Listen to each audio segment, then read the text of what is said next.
Então, boa tarde, pessoal. Muito obrigado pelo convite. É um prazer estar aqui, enfim, com um grupo que eu sempre gostei tanto de participar, estar junto. Fui uma vez lá na UFSM, ao vivo. Bom, mas então, meu nome é Leonardo Yamamura. Eu sou graduado em Ciências Sociais pela UFMT.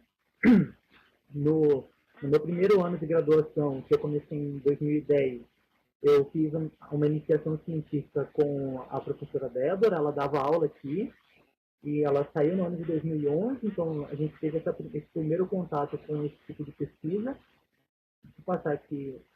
Tá bom para ler aí, vocês, no telão?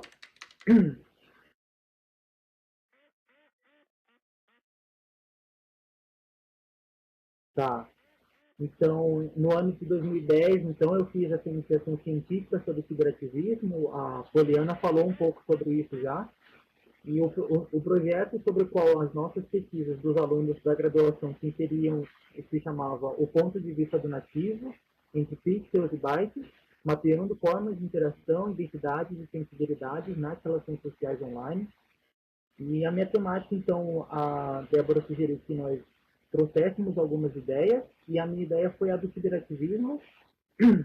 Durante a apresentação eu vou tentar falar um pouco mais qual que foi esse primeiro contato, um pouco da metodologia que eu utilizei para acompanhar isso na rede e algumas pistas de categorias de análise ou formas de abordar o ciberativismo de maneira mais geral. E no segundo momento eu vou falar do ciberativismo, de um ciberativismo que eu acompanhei no caso da minha monografia, que aí já foi num recorte específico, que eu trabalhei com os malabaristas de semáforos, no centro aqui de Cuiabá. Cuiabá é uma cidade que tem cerca de 500 mil habitantes, né, uma média metrópole, e eu vou falar um pouquinho mais sobre isso no caso específico do meu capítulo 2. O capítulo 2 da minha... Tá, vou falar um pouquinho mais devagar. O capítulo 2 da monografia, que se chama A Rua é Nossa, o drama social do locus compartilhado da cidade.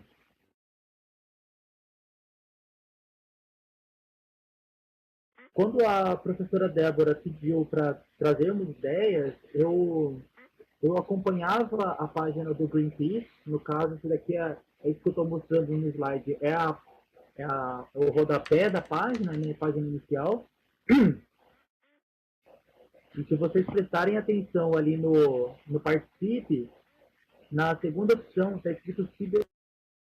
E lá no ano de 2010, eles já contavam com essa sessão, com essa página. E ela está sempre convocando para uma participação, independente do local físico que você encontra. Então, aí eu coloquei aqui algumas chamadas dessa página, por exemplo, protesto nas ruas da internet, né, ruas com asas. E que outro não dá para ver, assine nossas petições online, ajude com o Twitter, ou junte-se a nós, né? Essa ideia de um aglomerado e que estaria para além dessas fronteiras físicas. Então, eu apresentei essa ideia, nós escrevemos um projeto, e aí eu vou falar um pouquinho como é que eu tentei seguir o ativismo de modo geral, no intuito de contemplar esse primeiro processo, que é do mapeamento, que posteriormente seria focado em algum aspecto que eu achasse mais interessante, né? E aí eu vou trazer alguns dos exemplos desses que são mais significativos ou mais expressivos para falar da pesquisa de um modo geral.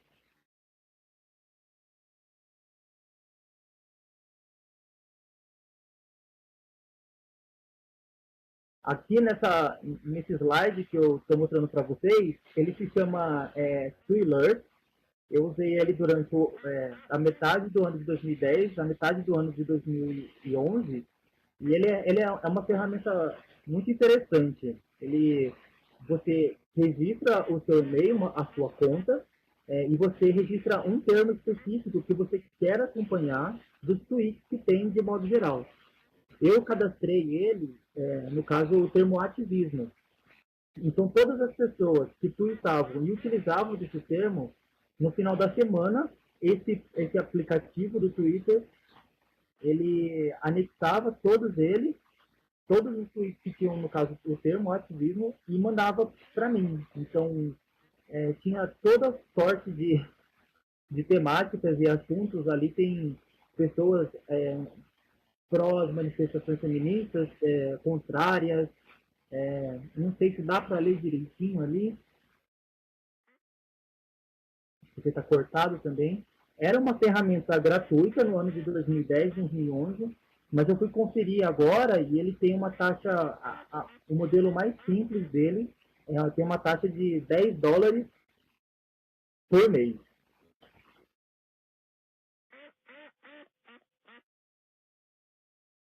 E entre essas divulgações que se tinham sobre o ativismo, eu trouxe aqui o caso do Mega Não, que é uma manifestação de ativismo online sobre temáticas que tocam a própria rede.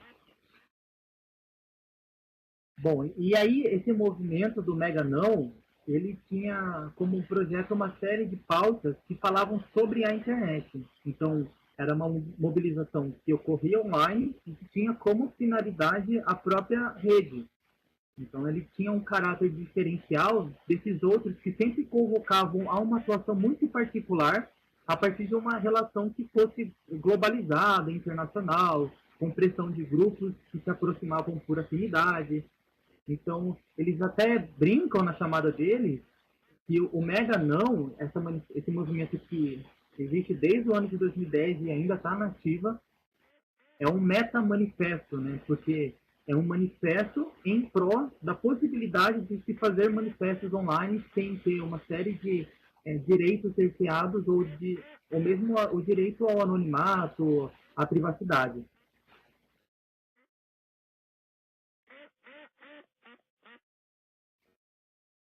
É, outra modalidade de ativismo que nós outra modalidade de ativismo que nós encontramos a partir das nossas buscas eram os vandativismos. E aí eu trouxe essa imagem aqui porque eu acho ela muito curiosa, né, no sentido de um ativismo que ele ele se veste de uma ilegalidade para apresentar a lei aos deputados, enfim, aos nossos candidatos a governadores. Esse vídeo, ele foi online no ano de 2010 e ele fala sobre aqueles...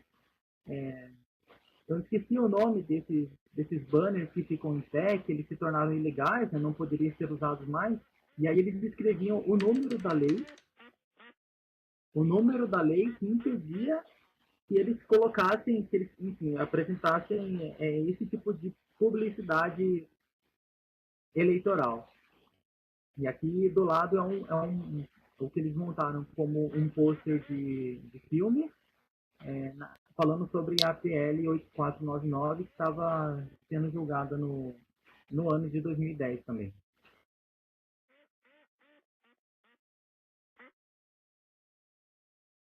Bom, e aí, trazendo já um pouco mais para a minha pesquisa da monografia, a minha intenção não era de trabalhar sobre ciberativismo ao longo da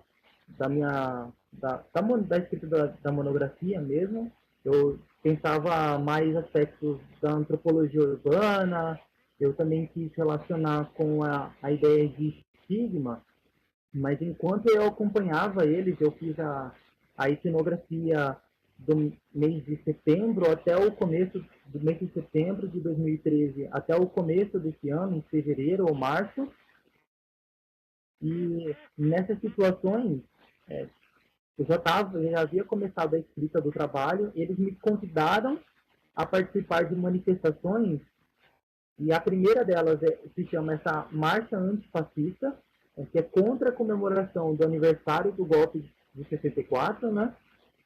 Contrário às manifestações da Marcha de Deus com a família que estavam acontecendo no Brasil de modo geral, e que positivavam o momento histórico do ano de 1964. E é muito interessante isso, porque o ciberativismo, ele explicita muito bem o quanto que esses valores dissidentes, eles se expressam muitas vezes um em resposta ao outro, e, e suas intensidades, elas dependem necessariamente dessa relação. Então, era uma manifestação que ele se chamava Marcha Antifascista, contou com a participação dos malabaristas. Eu acompanhei essa manifestação, a sua organização foi toda online, ela era bem descentralizada, tinha um perfil da Marcha Antifascista, mas muitas pessoas que iam participar não, não se conheciam.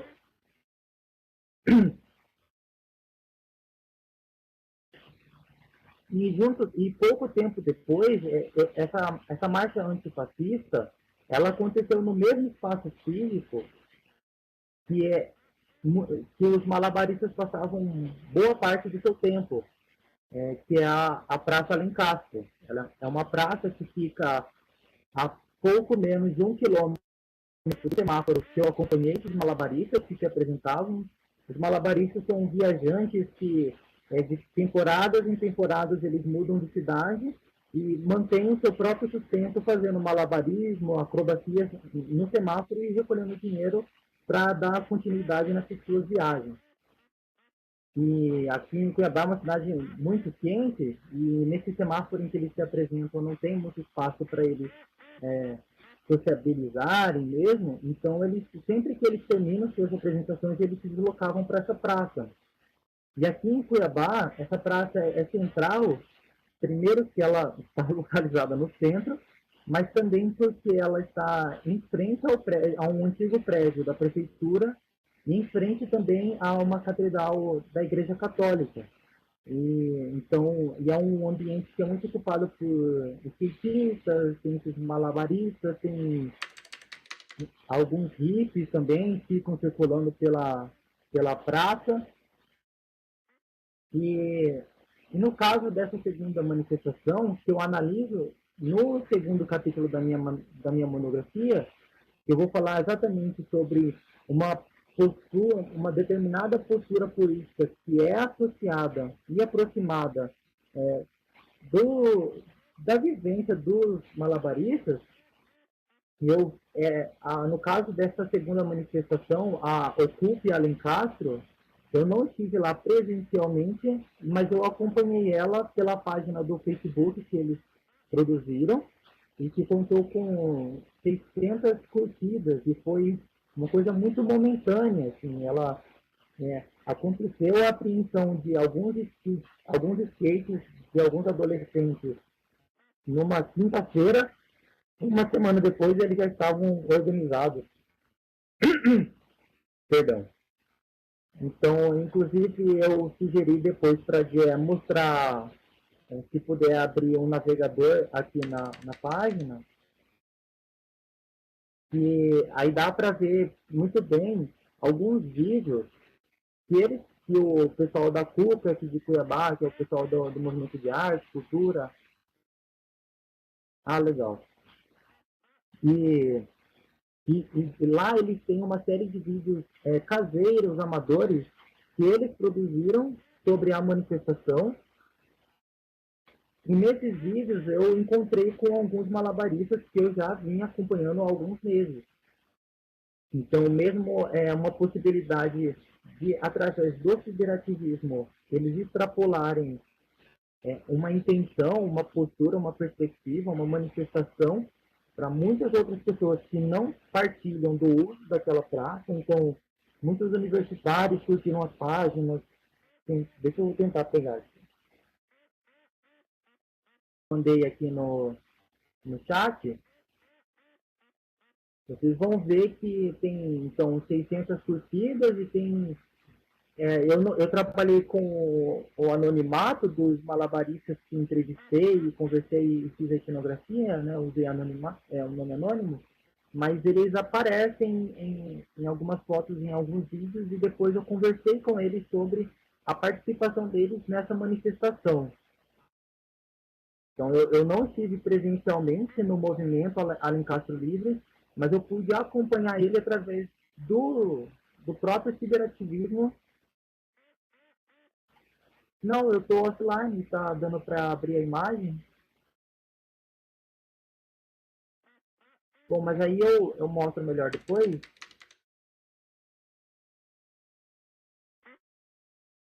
Alguma dúvida?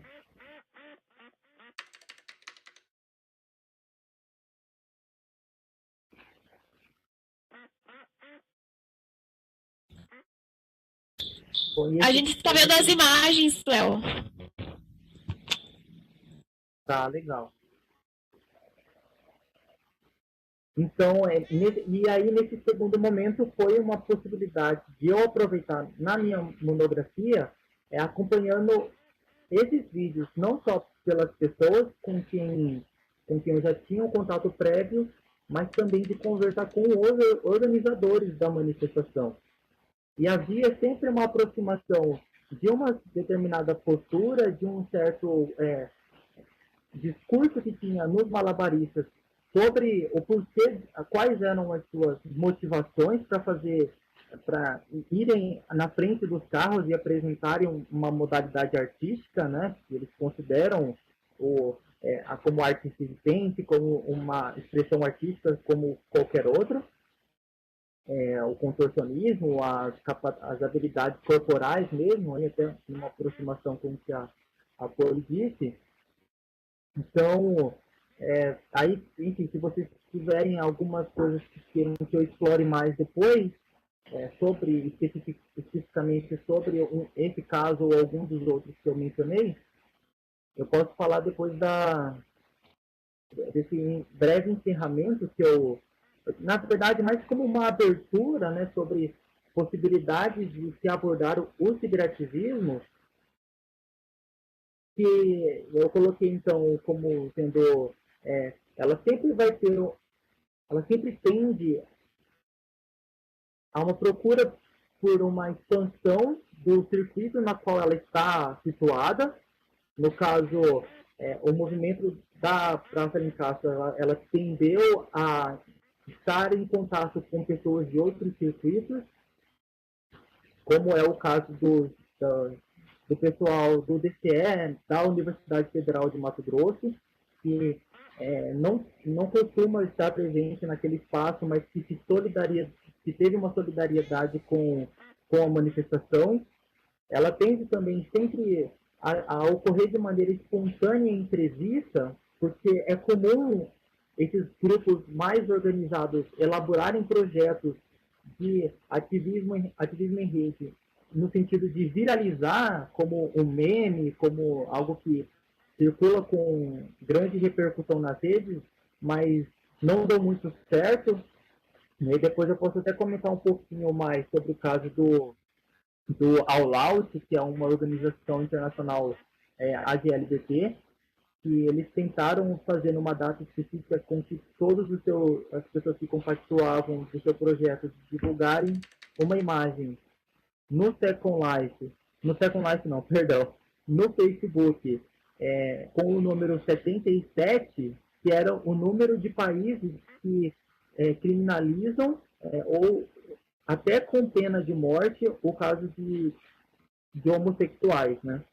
Então, seria de instigar a curiosidade das pessoas sobre esse número 77, mas acabou não tendo uma boa repercussão. Então, essa ideia de espontânea é de que elas acontecem por muitos outros fatores que aqueles são projetados ou arquitetados pela equipe de marketing.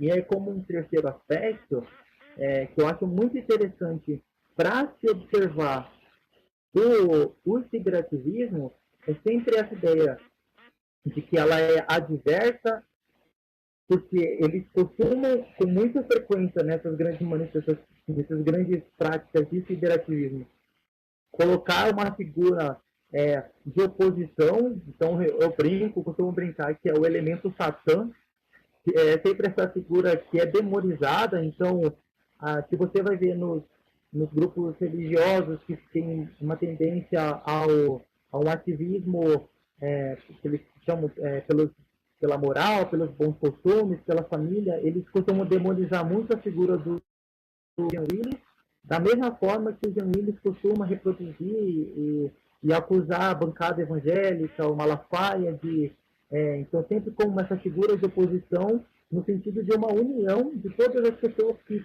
viriam a sofrer o ônus caso essa oposição tivesse seu ônus, não fosse punido. E isso, assim, de modo geral, é muito frequente. Então, assim, é interessante observar o que é essa figura adversa para aquele circuito do ciberativismo que você está avaliando. É muito comum isso aparecer. E como um outro aspecto disso, que é muito interessante de se observar, é a ideia de que ela é sempre muito seccionada também. E aí eu trago essa imagem do coletivo de lésbicas, negras e feministas autônomas. Ela não é nenhum coletivo LGBT, ela não é nem especificamente do grupo afro e nem especificamente das feministas. Né? Ele é uma seção dentro de um segmento que é dentro de um terceiro segmento.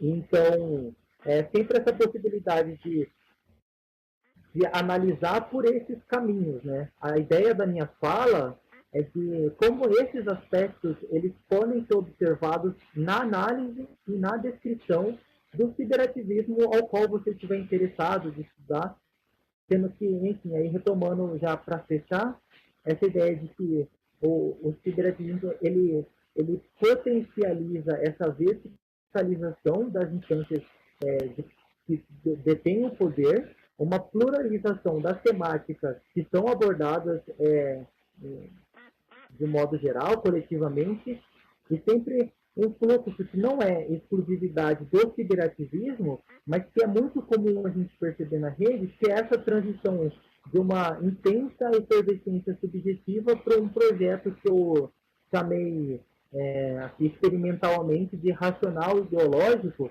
como é o caso do Colorzinhos, né, que aconteceu no ano passado, que ele começa como uma manifestação sem um projeto específico, ideológico, racional, com um coletivo, com uma intenção de transformação, mas que ele é apropriado por essas intenções e sempre fica atendendo a esses aspectos. Né? Então, no mais é isso, eu fico aberto às perguntas e agradeço aí, pessoal, ter ouvido.